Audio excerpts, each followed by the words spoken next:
Hello everyone, Namaskar, myself Vicky Shankar. I welcome you all to GeoEarth coaching classes. I am very happy to begin this course. So let us begin this journey. Before moving any ahead, let me first talk you through the timeline. हम कहाँ पर हैं and how is this course is designed and how we are going to proceed with that. See, basically right now we are here. June 21st. Alright. The first exam that we will be facing will be on December. Dates अभी पता नहीं है, exam भी net का है तो देखते हैं. So the first exam that we are going to face is on December. तो till December, hardly 6 months are left. We have to basically cover all the major geological subjects.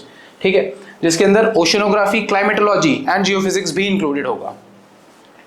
After that, January will be a buffer month and February में both GATE and GSI prelims.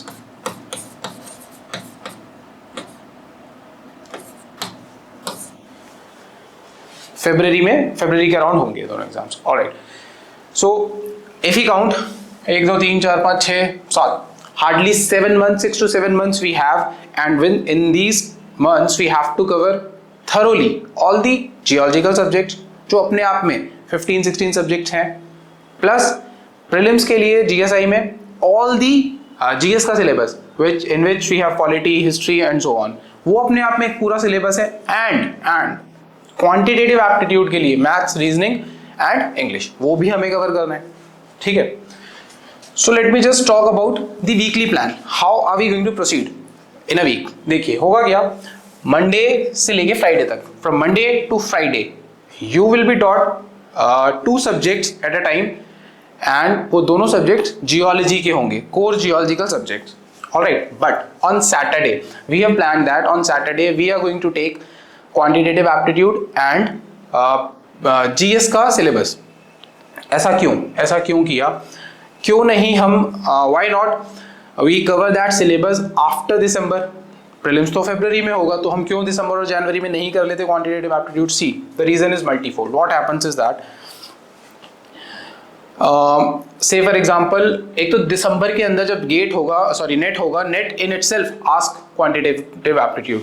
Okay. उसके बाद होता क्या है, let me try to explain. होता ऐसा है कि क्वांटिटेटिव एप्टीट्यूड ना एक ऐसी चीज है which needs thorough practice. In maths, in reasoning you need thorough practice. अब अगर मैं आपको एग्जाम से जस्ट 1 महीना पहले उसका कोर्स खत्म कराता हूँ, या इन दैट 1 मंथ कर सकते हैं. अगर हम करेंगे हर रोज क्लासेस लेके तो आपकी प्रैक्टिस नहीं हो पाएगी. Calculation, mathematics is all about practice. जितना ज्यादा प्रैक्टिस करेंगे, सो द फंडा इज कि हम लंबे ड्यूरेशन में इस कोर्स को एक्सपैंड करते हैं, so that you get ample amount of time to practise within the given month of time, given span of time. Alright. अच्छा, उससे पहले, so from Monday to Saturday we are going to have classes, but on Sunday there won't be any class. तो क्या Sunday holiday है? The answer is big no. Sunday is not a holiday. Sunday को क्या होगा, देखिए plan ऐसा है, हर रोज every week simultaneously we'll be taking 2 subjects at a time. जैसे कि to begin with we will be starting with physical geology and mineralogy. So physical geology I'll be taking and mineralogy Jeev sir will be taking. So हर रोज आपको 2 subjects तो पढ़ाई जाएंगी, and after every class you will be given a handout for the same topic. Alright. Exclusive, thorough, एकदम comprehensive handout है, कोई घबराने की जरूरत नहीं है. जितना भी क्लास में होगा सब कुछ उसमें कवर्ड होगा. ओके. सो संडे को क्या होगा, संडे को you will be given 2 test, 1 for mineralogy, 1 for physical geology. Alright. 100 questions each. Also Saturday को जो हम क्वांटिटेटिव एप्टीट्यूड पढ़ेंगे उसके भी 20-30 questions I will be providing you. So that questions you can do in a span of week और on that day itself, depends on you. Basic funda is I want you to practice. Alright. On Sunday you are going to give 2 test. Okay. 100 questions each. Now let me talk about this here itself. पूरे कोर्स के दौरान हम बार बार we are not going to talk about it, although This is the most important thing in your entire journey of preparations. ठीक है, I'll give you a plan. How are we going to, how have we decided to make you revise? सबसे पहले this forgetting curve. I've talked about it in lot of my demos. What happens is, say for example, you have learned something on day 0, and within 6 days, exponentially you tend to forget that, and after 6 days you completely forget about it if you do not revise. How is this tackled? Using repeated revision. What is this repetitive revision? Let me explain. How are we going to do this? See, now say for example, Monday you've got a class, Tuesday you've got another class, Wednesday, Thursday and Friday. So what you're supposed to do is that after each and every class, जैसे Monday को class हुई, Monday का काम Monday को आप revise करके खत्म करोगे. जो हैंडआउट हम देंगे, you just go and revise there itself. Alright. Tuesday को आप ट्यूसडे का रिवाइज करेंगे ही करेंगे, साथ में मंडे का भी रिवाइज करेंगे. On Tuesday you are going to revise Monday's and Tuesday's work both. On Wednesday Monday का रिवाइज नहीं करेंगे, केवल ट्यूसडे और वेंसडे का रिवाइज करेंगे. On Thursday and Wednesday. समझ में आ रही है बात? फ्राइडे को फ्राइडे और the day before Friday, that is Thursday. यानी कि मैं आज का और कल का, yesterday's work, today's and yesterday's work, I am going to revise every night without fail. अगर आप इसको सिस्टमैटिकली करते हैं, it won't take a lot of your time. ठीक है. इससे क्या होगा? इससे मल्टीपल रिविजन्स होगी तो चीजें धीरे धीरे they will tend to move in our long term memory, जो कि हमें चाहिए. ठीक है. फिर सैटरडे संडे को क्या करेंगे? सैटरडे संडे को you are going to revise the entire week's work. Alright. Plan is very simple. Monday का revision, Tuesday Monday and Tuesdays, Wednesday Tuesday and Wednesdays and so on the end of every week, that is week, on the weekends you are going to revise entire week's plan.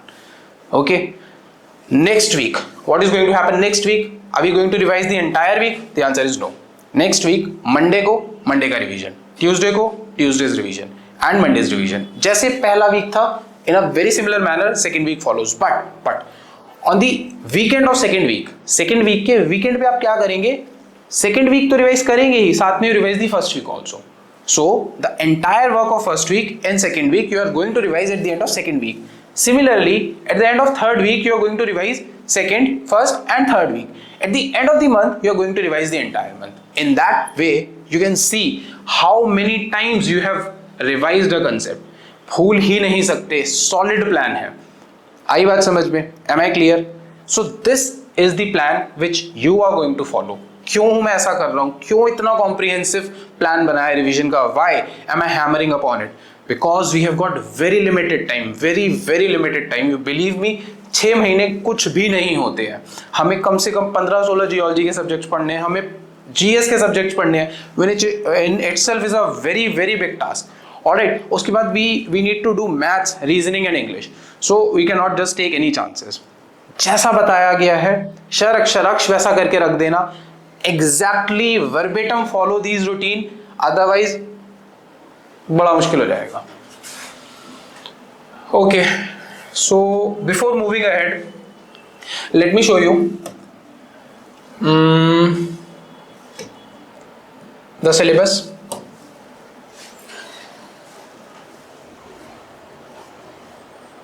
So I will be starting with physical geology.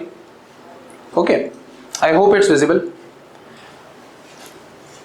So I've decided to start with physical geology, जिसमें in the first part we'll be dealing with evolution of Earth. I've extensively marked the syllabus. I'll give you this in your handout. ठीक है? It is very systematically designed. Don't worry. After that, actually before that, we are going to talk about geological time scale in today's class itself. क्यों ऐसा किया? Why I have chosen this topic? I'll explain. Okay. So after that, all the crust mantle core. थोड़ा सा साइस्मोलॉजी पढ़ेंगे इसके बाद.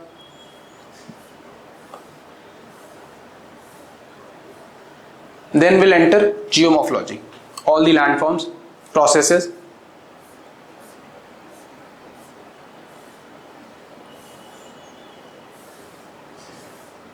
So we extensively defined the syllabus, nothing to worry about. Each and everything has been mentioned here. All right. So this strictly adheres to the syllabus of the exams that we are targeting. So don't worry about that.